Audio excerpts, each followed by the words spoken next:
और मंडे और ट्यूसडे जो बाजार थोड़ा कंसोलिडेट कर रहा था उसको हम एज अ ब्रीदर मान रहे थे, लेकिन आज की गिरावट कंसर्निंग लग रही है। सवाल यहाँ पे ये कि अब क्या कोई कंसर्निंग फैक्टर नज़र आ रहे हैं आपको, या फिर ये भी नॉर्मल है क्योंकि पिछला सत्र हम देखिए, पिछला वीक 8 सत्र काफ़ी अच्छे रहे मार्केट के लिए, तो ये अभी भी इसको हम डाइजेस्ट कर सकते हैं या फिर कंसर्निंग फैक्टर है? और अब क्या करना चाहिए ऐसे मूड माहौल में, कौन से लेवल्स इंपॉर्टेंट? देखिए, कंसर्निंग अभी भी नहीं है। मैं इसमें एक चीज़ ऐड करूंगा, अभी के लिए मैं इसको डाउन ट्रेंड नहीं मानूंगा। अभी के लिए मैं इसको, जैसा मैं सुबह भी कह रहा था, हमने एक स्विंग पूरी की थी श्रेया, मंडे को ट्रेलिंग स्टॉप लॉस लगा था, मंडे के बाद से हमने एक एग्जिट की एक राय ली थी, और एक ये ट्यूसडे वेंसडे और आज ट्यूसडे वेंसडे, अब 2 दिन से एक व्यू ये रहा है कि अब अगली ट्रेड मार्केट तब देगी जब या तो आप मंडे को हाई को क्रॉस कर लेंगे या फिर आप 10 डेमा और 20 डेमा के बीच में आ जाएंगे, जहां पर अगर आपको थोड़ा सपोर्ट मिल गया तो वहां से मार्केट में बाइंग आएगी। 25,000 के नीचे अगर आप फिसलने लगेंगे तब वो एक मंदी का जो ट्रेंड है वो कंफर्म होगा। बड़ा ट्रेंड अभी भी तेजी का ही है, लेकिन इसमें बस मैं एक चीज़ ऐड करना चाह रहा था। जो ऑटो सेल्स के आंकड़े आए ना, वो मुझे थोड़े से खले, और ये बात मैंने कल भी की थी, बात मैं आज भी कर रहा हूँ, क्योंकि हमारी पूरी की पूरी जो रैली थी ना, वो एक होप रैली थी। और वो होप क्या थी कि Q1 का अर्निंग सीजन काफ़ी अच्छा होगा या होना चाहिए।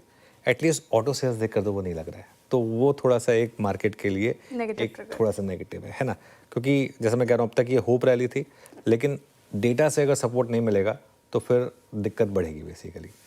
तो खैर देखते हैं, अभी आगे और भी डेटा पॉइंट्स आएंगे, ये तो सिर्फ एक डेटा पॉइंट था इस वजह से। लेकिन मेरा अभी तक व्यू यही है कि 25,350 से लेके 25,150 तक का जो जोन है वो एक अपॉर्चुनिटी है आपके पास वापस मार्केट में री एंट्री करने की।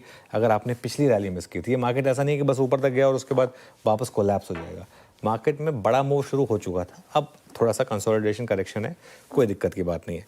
निफ्टी पर 25,350 से 25,400 पर वो सपोर्ट है हमारा 10 डे एक्सपोनेंशियल मूविंग एवरेज का। उसके बाद आपका 20 डे एक्सपोनेंशियल मूविंग एवरेज आता है करीब करीब 25,150 से 25,200। तो जिसे कहते हैं ना, this is method to this madness. एक मार्केट चल रही थी ट्रेंडिंग मार्केट, जिसमें हमारे पास एक ही स्ट्रैटेजी थी, प्रीवियस डे के लोगों को स्टॉप लॉस लगा दीजिए और अपने लॉन्ग में बने रहिए। वो स्ट्रैटेजी ने 7-8 दिन तक काम किया, 1000 पॉइंट की आपको रैली दे दी। अब मार्केट में दूसरी स्ट्रैटेजी काम करेगी, विच इज स्लोली एक्यूमुलेट करिए जब तक वो सपोर्ट जोन पर आए, और वहां से अगर मार्केट में वापस रिवर्सल आएगा, नहीं आएगा रिवर्सल, अगर 20 डेमा पर अगर मार्केट ने पॉज नहीं लिया, नीचे आ गया तो क्या होगा, स्टॉप लॉस लग जाएगा और क्या होगा उससे ज़्यादा। लेकिन ये एक अप्रोच रहेगी यहाँ पर। तो जुलाई एंड की, मैं बार बार कह रहा हूँ, जुलाई एंड की कॉल्स इनको अक्यूमुलेट करने का ट्रेड काम कर सकता है। हाँ, इंट्राडे में दोनों ट्रेड काम करेंगी। आज इंट्राडे में जो हमारी सबसे पहले सुबह ट्रेड थी वो ये थी कि 25,600 के रिजेक्शन पर शॉर्ट करिए 25,700 के स्टॉप लॉस के साथ। उस ट्रेड ने ब्यूटीफुली काम करा, वो सुबह खुलते ही मार्केट रिवर्सल दिखाया और उसके बाद मार्केट रुका नहीं, वो रिजेक्शन जैसे ही मिला। तो वो दोनों तरफ की ट्रेड अगर आप ले सकते हैं। तो बैंक निफ्टी की जहाँ तक बात है, बैंक निफ्टी में देखिए आज की जो करेक्शन है वो थोड़ी सी मुझे निराशा वाली लग रही है। 56,800 आज हमने सुबह बात की थी, मेक और ब्रेक लेवल है, अभी तक तो हम उसके ऊपर हैं। उसके नीचे अगर टूटे तो फिर अगला सपोर्ट 56,500 पर ही आएगा। लेकिन यहाँ पर भी मैं अभी फिर भी ऐड करूँगा, अभी भी ब्रेकडाउन नहीं है बैंक निफ्टी में। 600-700 पॉइंट गिरना आम बात है, 1% है ये, 1% भी नहीं है एक्चुअली, टेक्निकली देखा जाए तो आम बात है, कोई बड़ी बात नहीं। पर अनुज, अभी हम बात कर रहे थे cooling of towards short term moving averages, क्या लग रहा है ये आखिर ये अगर ये जो 2-3 दिन में एफआईएस की पोजीशनिंग बदली है, क्या इसको कुछ वेटेज देना चाहिए? आई मीन सडनली आप इंडेक्स पे थोड़ा सा, आपने नई सीरीज में आते आते काफ़ी शॉर्ट कवर कर लिया, बट अगेन ये cash selling, again short put cover करना, या फिर थोड़ा बहुत इंडेक्स पे शॉर्ट्स पे कैपिटलाइज करना, लग क्या रहा है? छोटे टर्म प्रोस्पेक्टिव से लग कैसे रही है उनकी पोजीशनिंग आपको इस वक्त? बिल्कुल नहीं, मैं एक्चुअली इसी पर बात करना भी चाह रहा था कि एफआईएस का जो बिहेवियर है वो कैसा रहा इस मार्केट में, क्या इनकी सेलिंग वापस लौटी? क्योंकि जिस तरीके से आज बैंक निफ्टी गिरा है वीरू, जो जैसा आपने बोला, बिल्कुल वो बिल्कुल सही पल्स पकड़ी आपने। बैंक निफ्टी 10 डेमा पर आया और एचडीएफसी बैंक 10 डेमा पर आया। अब ये किसी ट्रेडर के बेचने से तो आया नहीं है, ये किसी बड़े फंड के बेचने से ही इस तरीके के मूव्स आएंगे। तो आज स्क्रीन तो कह रही है कि एफआई की सेलिंग वापस रिज्यूम हुई है। पिछले 2 दिन में भी एफआई की सेलिंग थी, लेकिन 700 करोड़ 1200 करोड़ को हम सेलिंग नहीं मानते, हमने 5-5 6-6 हज़ार करोड़ के सेल नंबर्स देखे हैं। तो आज स्क्रीन बता रही है कि थोड़ी सी एफआई की सेलिंग हुई है, और ख़ास तौर से इंडेक्स फ्यूचर्स में भी क्या शॉर्ट बने या नहीं, आई थिंक ये देखना थोड़ा सा ज़रूरी होगा। देखेंगे खैर वो डेटा को। दिक्कत पता है क्या है वीरू, यहाँ पर आजकल आजकल ये जो एफआई के स्टैट्स है ना, ये मोर देन एनीथिंग है, ये आपको कोई क्यों नहीं देते हैं, ये इस तरीके से ट्रैप करते हैं क्योंकि आजकल हर कुछ जो है ना भारतीय मार्केट का पूरा गेम प्लान ना ऑप्शंस में है। और वो सब क्या है कि आप एक दो दिन सेलिंग करके कैश मार्केट में बड़ी सेलिंग करके भले दिखा दें मार्केट में ब्रेकडाउन आ रहा है, उसके बाद अब कल एक्सपायरी फॉर एग्जांपल, कल हो सकता है एकदम से टर्न अराउंड आ जाए मार्केट में, पॉसिबल है। तो ये चीज़ें ना डे बाय डे थोड़ा सा हमारे लिए बहुत टफ होता जा रहा है। जिस लेवल का गेम ये बड़े हेज फंड्स खेल रहे हैं मार्केट में, वो मतलब इस समय डिसाइफर करना उसको थोड़ा सा टफ है। अब ये वो वाली मार्केट नहीं है जिसमें आप डे बाय डे एफआई का डेटा देखकर कह सकते थे कि चलिए ठीक है मार्केट में अप ट्रेंड है या मार्केट में डाउन ट्रेंड है। यहाँ मतलब 2 दिन छोड़िए, 1 घंटा नहीं लगता, 1 घंटे में वो हो सकता है आज ही सेकंड हाफ में रिकवरी आ जाए या लास्ट आवर में रिकवरी आ जाए। तो ये थोड़े से ना इनके स्टैट्स को देखकर मैं बहुत ज़्यादा विचलित नहीं होता हूँ। सर, ट्रम्प साहब 2-3 दिनों से शांत थे, लेकिन वो उनको शांति रास नहीं आई, तो उन्होंने बहुत कुछ बोला है और हर किसी पे बोला है। क्या क्या कहा है सर? देखो, बहुत कुछ कहा है, खराब भी कहा है, ज़्यादातर तो खराब ही कहा है। आप कहें तो मैं अच्छे से शुरुआत करूँगा। एक ही चीज़ अच्छी की है उन्होंने, और वो सबसे बड़ी बात अच्छी सिर्फ हमारे लिए की है।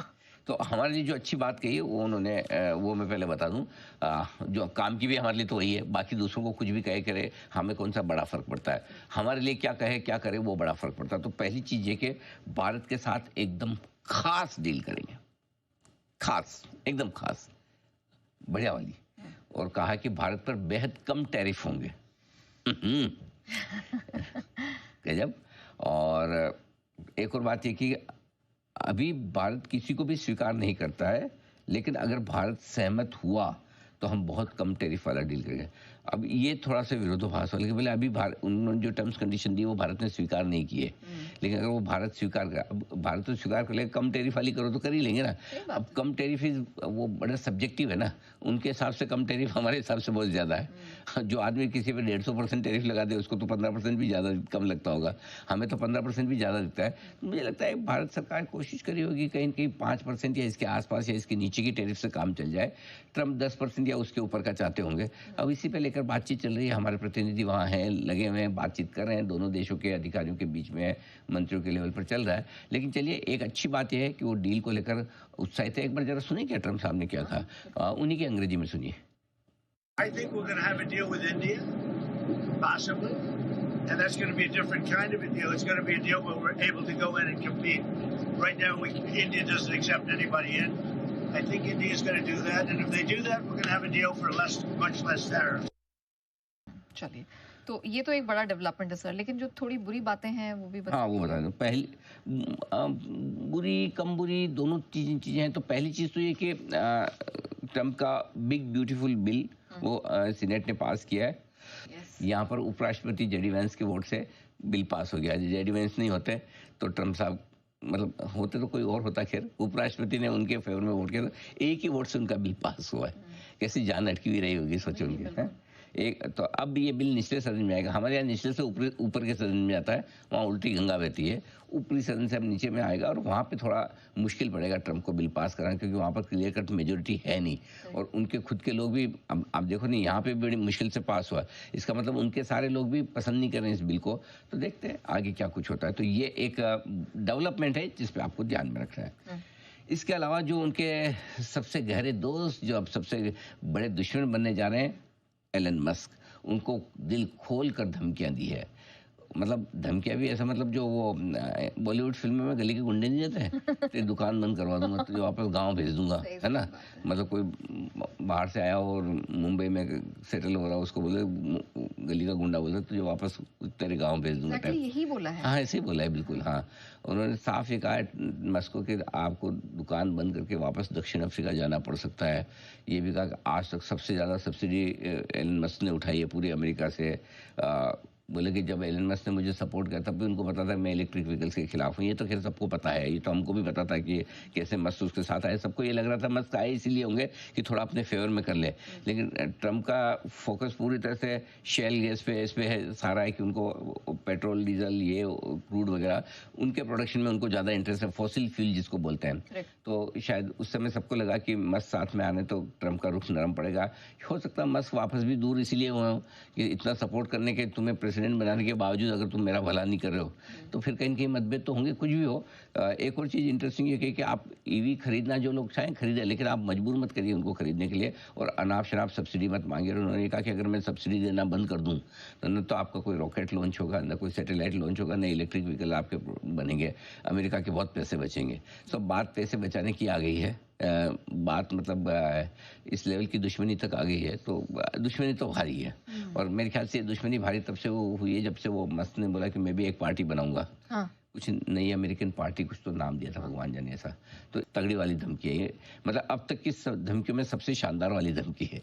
अमेरिका पार्टी बोला उन्होंने। अमेरिका पर, हाँ वो अमेरिकन पार्टी है कुछ ऐसा, कुछ अमेरिका पर। तो ये एक बड़ा डेवलपमेंट हुआ है। एक आखिरी चीज जो है वो मैं बताना चाहता हूँ, वो है जापान के ऊपर उन्होंने डील की बात की है, तो मैं जापान की डील में भी बता दूं, और उसके बाद जापान और इंडिया में क्या फर्क है वो ट्रम्प साहब से सुनूंगा। जापान को लेके ऐसा लग रहा था डील डन है, राइट। अभी कल एक नया स्टेटमेंट आ गया उनका, बोले मुझे डाउट है कि जापान के साथ डील होगी। हाँ।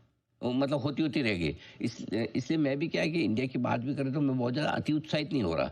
हाँ, अच्छा पॉजिटिव सुनने में अच्छा लगता है, लेकिन डील हो पाएगा, ट्रम्प को खुद को संदेह है। वो बोले कि जापान पे हम 30-35% टैरिफ लगाएंगे। अब टैरिफ कैसे लगेगा? अच्छा, एक इम्पोर्टेंट चीज़ और बोली है जो जापान की डील्स के संदर्भ में बोला, लेकिन वो खाली जापान के लिए, पूरी दुनिया के लिए। तो हमारे लिए ट्रम्प ने जो बोला है उसमें दो चीज़ें इंपॉर्टेंट है। एक तो ये कि भारत के साथ बड़ी डील आ रही है, और दूसरा उन्होंने कहा 9 जुलाई की समय सीमा किसी भी हालत में नहीं बढ़ाएंगे।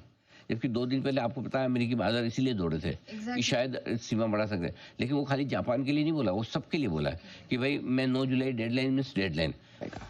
और अब यही सर समझना है कि आखिर ये गिरावट आई क्यों है, और ऐसी वैसी गिरावट नहीं, एकदम तेज गिरावट है। यहाँ पर कुछ अहम सपोर्ट्स थे वो हमने नीचे फिसलते देखे हैं, क्यों? वैसे ऑनेस्टली एक चीज बताऊं, गिरावट क्यों है उसका कारण भी मेरे पास है, और दूसरा आपने क्या इतनी तेज गिरावट की, तो ऑनेस्टली देखा जाए तो कोई बहुत तेज गिरावट है नहीं, लेकिन प्रॉब्लम क्या है यहाँ की, हमारी इतनी गिरावट देखने की आदत बची नहीं है। ऑनेस्टली हम हर रोज बाजारों को मजबूत देखते हैं तो ऐसा लगता है कि 150 पॉइंट की गिरावट वाकई में निफ्टी में बड़ी तेज है। कितनी? 0.5% की है। 0.5% तो कभी भी बाजार बिना नोटिस दिए 1%, 0.5% घट ही सकता है, इसमें कोई बहुत बड़ी बात नहीं है। बैंक निफ्टी भी मुश्किल से 1% नीचे है। सो कुल मिला के, लेकिन क्या है कि जो बाजार गिरावट बड़ी तब लगती है जब एक तो आदत ना हो और दूसरा अनएक्सपेक्टेड हो, क्योंकि आज भी ऐसे संकेत आपके पास नहीं है ग्लोबल संकेत की जिससे आपको लगेगा आप ज़्यादा घट जाएंगे। अमेरिका ठीक ठाक था, ठीक ठाक है अमेरिका के फ्यूचर्स, एशिया यूरोप का कामकाज कोई खराब नहीं है, तो ग्लोबल संकेत ठीक है। ट्रम्प की टैरिफ को लेकर तो जो भी चीज़ें आई वो सब अच्छी ही आती है। देखिए उसके बावजूद हम कमज़ोर हैं तो उसके पीछे कारण एक ही है, और वो है कि पिछले 2 दिनों से एफआईएस की बिकवाली ने भारतीय बाजारों पर दबाव बनाया है, और आज की स्क्रीन साफ साफ चिल्ला कर ये कह रही है कि एफआईएस की बिकवाली का आंकड़ा आज का थोड़ा और बड़ा आएगा पिछले 2 दिनों के मुकाबले में। देखा जाए तो बैंक निफ्टी 1% नीचे, आपका मिड कैप 1%, स्मॉल कैप तो अभी 0.5% ही नीचे। तो ऐसी कौन सी बड़ी गिरावट? 8 दिन के बाद अगर 1% घट जाता तो कोई बहुत बड़ी गिरावट थोड़ी है। सो मेरा ये मानना है कि ये जरूर है कि थोड़ी बिकवाली है, थोड़ी प्रॉफिट बुकिंग आना स्वाभाविक भी है, और स्पेशली जब 2-3 दिनों से एफआईएस बेच रहे हो और लार्ज कैप थोड़ा सा अटक रहे हो। मेरा ये मानना है कि शॉर्ट टर्म पोजीशन अगर आपकी है तो उस पर स्टॉप हो सके, बाकी ऐसी कोई समस्या वाली बात नहीं है। ऑलराइट, ठीक है।